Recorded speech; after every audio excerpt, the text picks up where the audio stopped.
Can you guess a composer?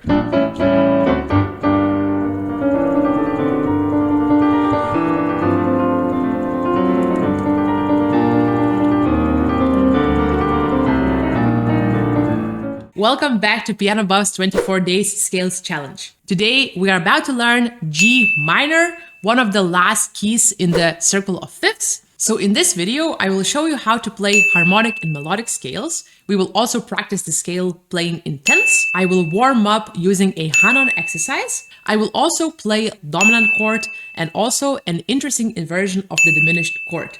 So to begin with, let's look at the natural scale of G minor, which is...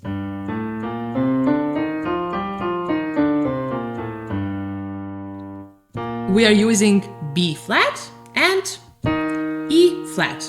So the harmonic scale looks just like this.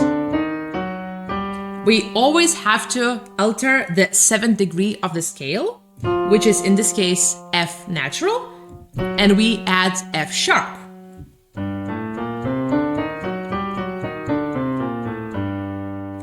In the melodic scale, we alter the 6th degree and also the 7th degree. So instead of having an E flat, we play E natural, F sharp, and then we go back naturally. F natural, E flat. Alright, so to begin with, you should probably learn playing these scales using an octave. And of course, feel free to always add the contrary motion, which will look like that in 2 octaves. Then you go up, you split, you go down. And same is true in the melodic scale. You go up, now we will split. The only difficulty in splitting the melodic scale is that you do 2 different things at the same time. So on the way down with the left hand, you play natural, and on the way up in the right hand, you play melodic, and then these hands swap. So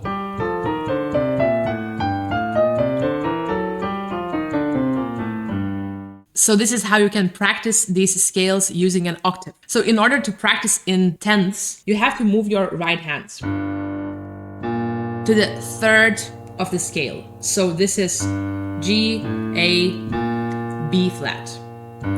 And we are, of course, playing a minor 3rd. Once you feel better in the mechanics of playing this, the goal of this is actually listening, so your both hands are very together.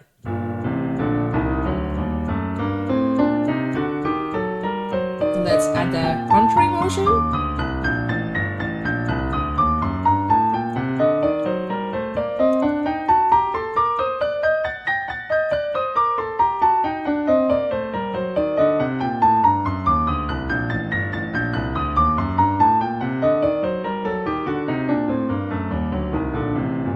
Remember that playing scales is not only about moving your fingers, but also about listening, that both of your hands work simultaneously. This is why engaging your listening is so important in practicing scales. To make this a little bit more interesting, you can always add a Hanon exercise using this scale. Okay, so small turn, up and back, small turn,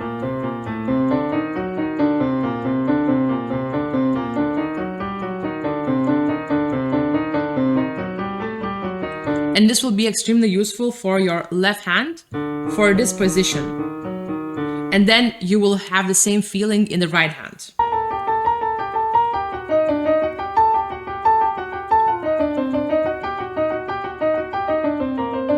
So remember, if you're bored of playing simple scales, you can always choose a Hanon exercise and play the scale together with it.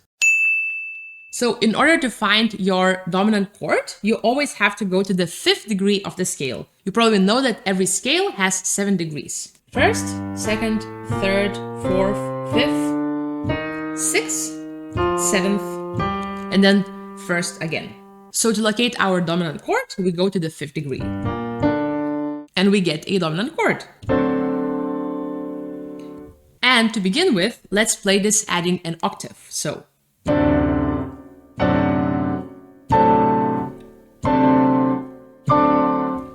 This will help you to get familiar with how the chord looks like.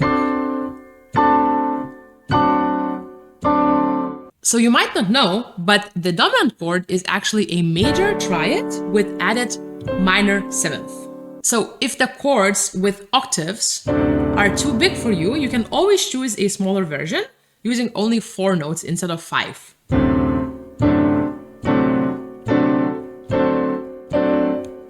And always think about flexible wrists and free hands.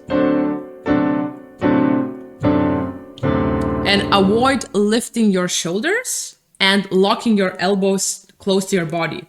You always want to be very, very free and flexible. You could even move your shoulders a bit like that to see if you are actually comfortable at the piano. Okay, so let's play broken arpeggios using a dominant chord.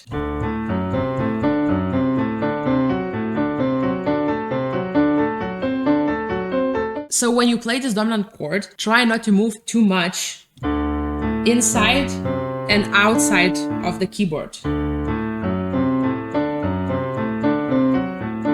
So you don't want to do something like this. Basically, you are sliding from one key to another. You want to choose more or less playing somewhere in the middle.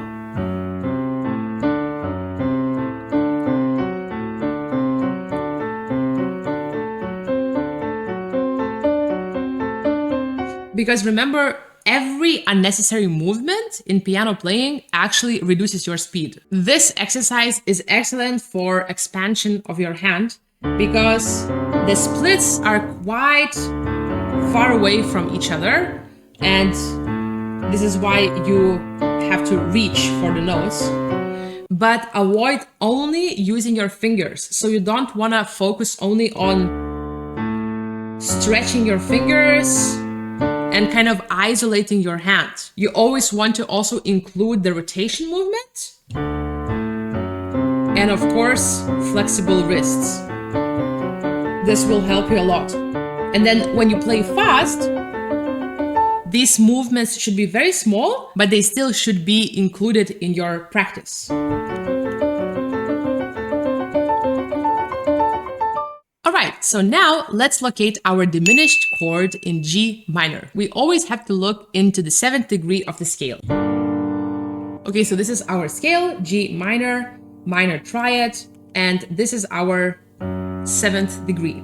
And of course, this 7th degree is altered. We don't simply play F natural, which would be the natural 7th degree, but when we play the diminished chord, we always choose the altered 7th degree, which is F sharp. I'd like to introduce another important technique, which we should learn if we want to master piano, is actually crossing your hands. So you will find a lot of this in music of Debussy or Ravel. So very often you will find this motion in pieces. So to make this happen, you have to cross your left hand pretty fast. And why this is important? Because the goal of this passage is actually making the sound as if one hand is playing. So you want to avoid any unevenness between the hands. What you could do, you could take only the middle. So for example, I would practice this.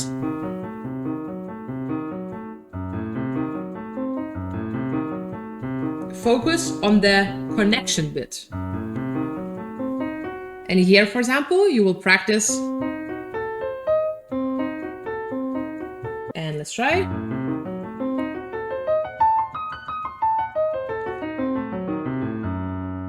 Of course, you could do the same with the first inversion.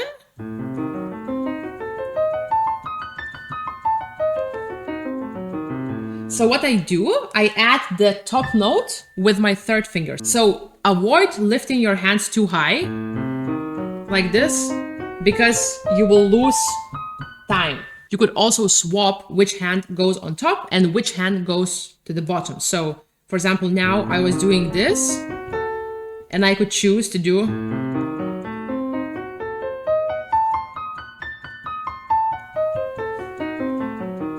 okay, let's do the second inversion.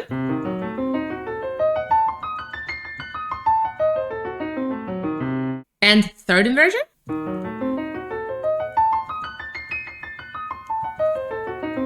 And of course, if you would like to have a little bit more musical practice, you can always press the pedal and then you will have this effect.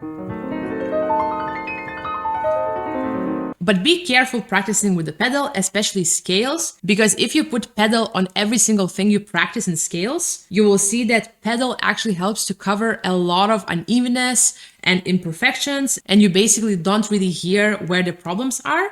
So this is why you probably heard that most of the practice I do is actually without pedal. Very dry, but then I can see what's not working and where I should practice more. So to make this a little bit more of Ravel sounding, I'd like to show you what he does. So I just analyzed one chord in the piece I'm now playing by Ravel. And actually, if you just take your diminished chord, what you want to do, you also want to add F natural, and then you will get this beautiful,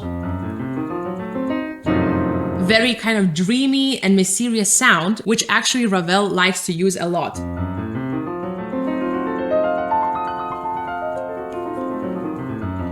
And of course, this immediately adds an extra unevenness to your arpeggio. And we want to achieve this harp sound like. This is why it's very important to work on this transition.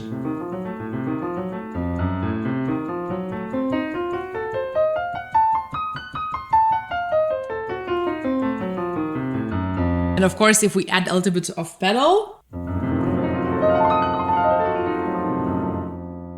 always make your scales a little bit more fun. You can always create your own exercises and then it's not that boring. Okay guys, so this was G minor.